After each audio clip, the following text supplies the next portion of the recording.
I run a news publication called Women's Agenda, so it's a daily news publication, and we cover politics, we cover tech, business, climate, leadership and health, and we do it from a women's perspective. Great. And I noticed you've ramped up your pre-election coverage with a really interesting article on representation that came out yesterday. Can you tell me what sort of issues you think are going to be preoccupying your readers in the lead up to the federal election, and how you're planning to cover those? So the issues are similar to across the wider community as well. I mean, things like cost of living are always going to be high on people's minds.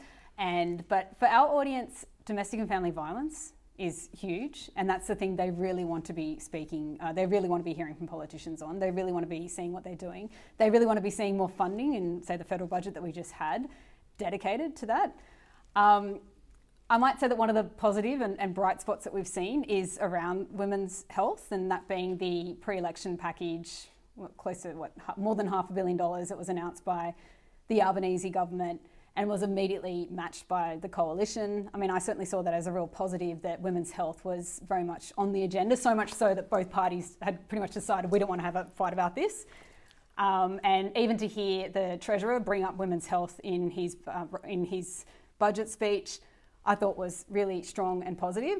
But in terms of women's health, I know that it goes a lot further, and that was coming out from some of our readers as well, and it's certainly some stuff that we are looking at now, in that there's a lot more to women's health than what was announced as some of the more obvious but much needed areas that came out in that package.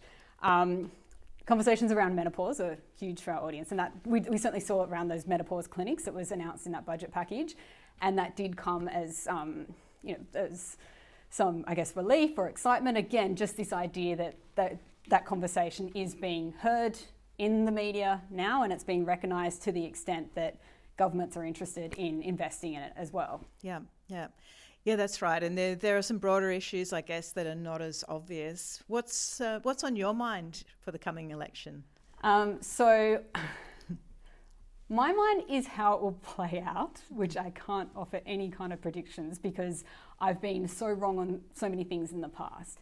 And I say that because we look at polling, or certainly I do, or any of us in the media will look at polling and things week to week or day to day, even during election. We want to be able to make predictions. We want to think we know where it's heading. But I think, as we've seen in recent elections here and internationally, that it's really hard to make these predictions right now. Things are moving so quickly that it is really hard to know where people are at. And sometimes we can be so consumed in our community and our own environments that we're not sure how the rest of voters, or huge cohorts of voters, are planning on voting. And so I'm interested in seeing how that plays out. And that is a concern for me, because I think it comes back to how we are consuming news media, how we're getting the information, how we're getting information about policies, and making sure that that is reaching people as they go into the election, as they vote. Yeah, thank you.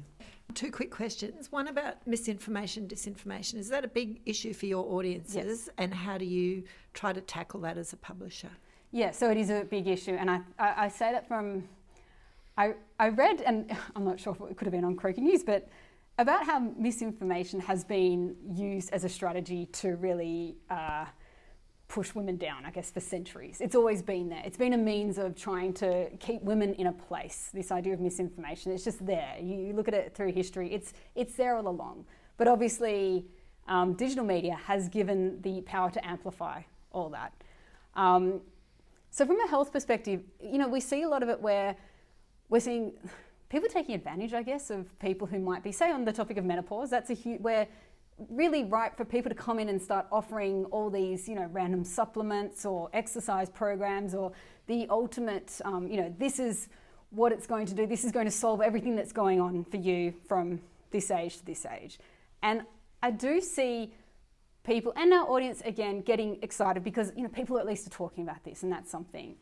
But then, and I could even say this from my own perspective, I went to a doctor saying, I'm going through menopause, I need this and this and this, and she took some tests and was like, actually you've got a thyroid issue, And I think that's where we've got to be really careful. It's that we can get excited about certain points about women's health being addressed, but then there's a lot of people out there who will seek to take advantage of that, who can see the money opportunity on that, and who do have the means, especially through social media, to build audiences and to go out and say that they have the ultimate solution.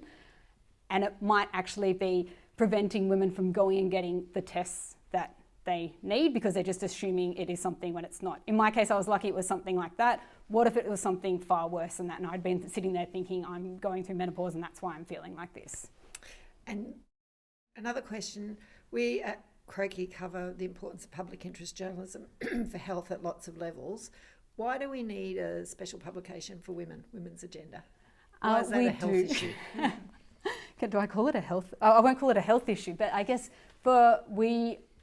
because most of the media is, first of all, it's concentrated into the hands of a few. And in this country, it is very much dominated by the Murdoch press empire. So first of all, I might say the independent media is really important, and that's the first thing. Also, for a long time, stories that concerning women have been kind of shoved into a women's section, and which is determined by what people believe is of interest to women. I know in our case, by having a daily news publication for women, it means that we are covering that gender lens across as many issues as we can. So if that's climate change, which is a huge topic of interest to me and something very much of interest to me going to this election especially, we look at the gender lens on when disasters are impacting women, not just internationally, but also here. So we'll look at how that could be then impacting women's health and their access to various services or to reproductive services. And of course, also the impacts on domestic and family violence after those disasters too. Do you think your readers see climate as a health issue? I think they do. I can't speak for that's. I don't want to have this sort of cohort of they all do see it as a health issue, not necessarily, but certainly as an issue that's worthy of attention. I think that's the first thing.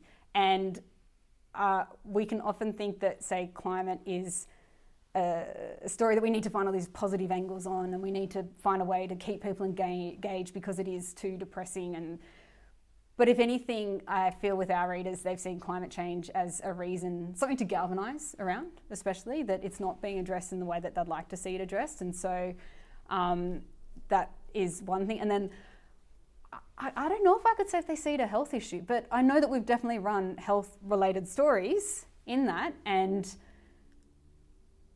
some of them would, I guess. So I'm not doing a great answer on that. I don't know. Yeah, that's interesting. That's great. Thank you. Yeah.